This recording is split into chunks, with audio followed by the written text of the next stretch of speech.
Price the Lord. Good morning. അനുഗ്രഹീതമേറിയ ഈ മനോഹര നിമിഷത്തിനായി കർത്താവിനെ സ്തുതിക്കുന്നു. ഈ പകലിൽ കർത്താവിൻ്റെ മാറ്റമില്ലാത്ത തിരുവചന സത്യം നിങ്ങളുമായി ഒരു പ്രാവശ്യം കൂടെ പങ്കിടുവാൻ സ്വർഗത്തിലെ ദൈവം ഒരുക്കി തന്ന നല്ല സാവകാശത്തെ ഓർത്ത് ദൈവത്തെ സ്തുതിക്കുകയാണ്. ഈ പ്രഭാതം നമ്മുടെയൊക്കെ ജീവിതത്തിൽ വലിയ അനുഗ്രഹങ്ങളുടെ നേട്ടങ്ങളുടെ പട്ടികകൾ നിരത്തിവെക്കട്ടെ എന്ന് പ്രാർത്ഥിച്ചുകൊണ്ട് ഇന്നത്തെ പ്രഭാത ചിന്തയിലേക്ക് പ്രവേശിക്കുകയാണ്. കഴിഞ്ഞ ദിവസം ഞാൻ പെസഹയും തിരുവത്താഴവും എന്ന വിഷയത്തെ ആസ്പദമാക്കി ചില ചിന്തകൾ വളരെ ലഘുവായി ഇട്ടിരുന്നു. എന്നാൽ അത് അല്പം കൂടെ വിശകലനം ചെയ്യണം എന്ന് പറഞ്ഞ് ഒന്ന് രണ്ട് മെസ്സേജുകൾ എൻ്റെ പക്കൽ എത്തിയതുകൊണ്ട് പെസഹ ആചരണവും തിരുവത്താഴ ശുശ്രൂഷയും എന്ന വിഷയത്തെ ഒന്നും കൂടെ വിശകലനം ചെയ്യുവാനായിട്ട് ഈ പ്രഭാതത്തിൽ ആഗ്രഹിക്കുകയാണ്. പെസഹ ആചരണം എന്ന് പറയുന്നത് ഞാൻ കഴിഞ്ഞ ദിവസം ഓർപ്പിച്ചതാണ്. ഇസ്രായേൽ മക്കൾ മിസ്രൈമിൽ നിന്ന് പുറപ്പെടുന്നതിൻ്റെ നന്ദി സൂചകമായിട്ട് അവർ കൊണ്ടാടിയ ഉത്സവമാണ് പെസഹ പെരുന്നാൾ. പെസഹ പെരുന്നാളിൻ്റെ വിഷയം അത് ലേവ്യ പുസ്തകം 2-ാം അധ്യായം 3-ാമത്തെ വാക്യത്തിൽ യഹോവയുടെ ഉത്സവം. 2, ഇതൊരു വിടുതലിൻ്റെ ഓർമ്മയാണ്. ഞാൻ ഈ പറയുന്ന കാര്യങ്ങളെല്ലാം പെസഹയെക്കുറിച്ചുള്ളതാണ്, വിടുതലിൻ്റെ ഓർമ്മയാണ്. 3-ാമത്തത് ആണ്ടുതോറുമുള്ള ഒരാചരണമാണ് ഈ പെസഹ എന്ന് പറയുന്നത്. പുറപ്പാട് പുസ്തകം 12-ാം അധ്യായം അതിൻ്റെ 7-ാമത്തെ വാക്യം. ഇനി ഇതിൻ്റെ മറ്റൊരു പ്രത്യേകത, 1-ാം മാസം 14-ാം തീയതി അതൊരു പ്രത്യേക ദിവസമാണ്. ഇതിൻ്റെ പ്രത്യേകത എന്ന് പറയുന്നത് നമുക്കറിയാം, യഹൂദ കലണ്ടർ അനുസരിച്ച് ആബീബ്, സീബ്, സീബാൻ, തമ്മൂസ് ഇങ്ങനെ തുടങ്ങുന്ന എബ്രായ മാസങ്ങളുണ്ട്. അതിൽ തുടങ്ങുന്ന ആദ്യത്തെ മാസമാണ് ആബീബ് മാസം എന്ന് പറയുന്നത്. ആബീബ് മാസം 1-ാം തീയതി 1-ാം മാസം 14-ാം തീയതി ഇത് കൊണ്ടാടുകയാണ്. 2-ാമത് യഹൂദന് എന്നേക്കുമായിട്ടുള്ള ഒരാചാരമാണ് ഈ പെസഹ എന്ന് പറയുന്നത്.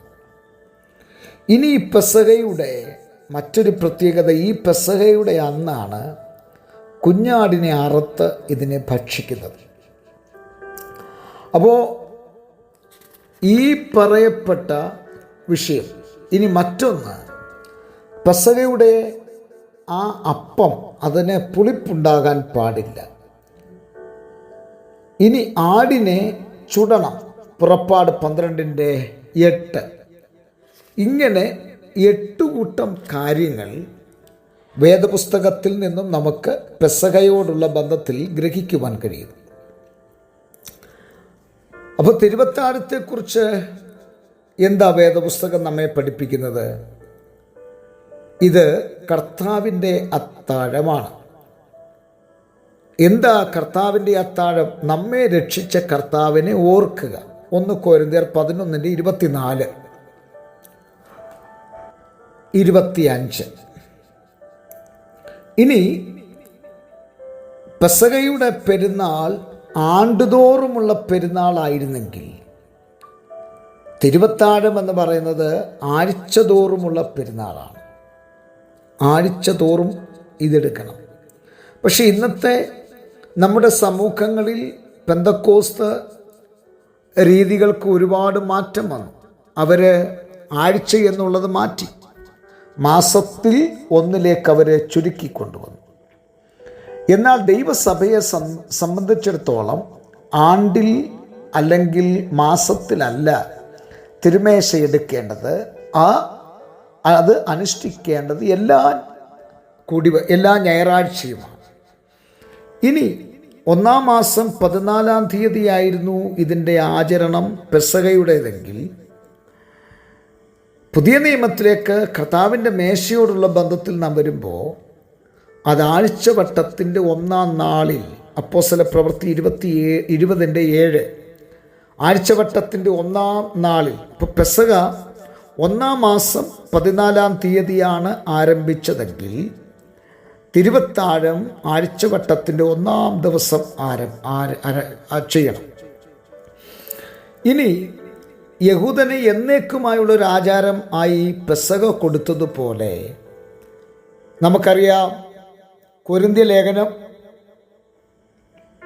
11:26 കർത്താവിൻ്റെ വരവ് വരെ, ഏത് വരവ്? മേഘത്തിൽ വരുന്നത് വരെ, ദൈവസഭയെ ഇവിടുന്ന് എടുത്തുകൊണ്ട് പോകുന്നത് വരെ ഈ അപ്പം നുറുക്ക്, കർത്താവിൻ്റെ മേശ, ഇത് നാം ആചരിക്കേണ്ടതാണ്.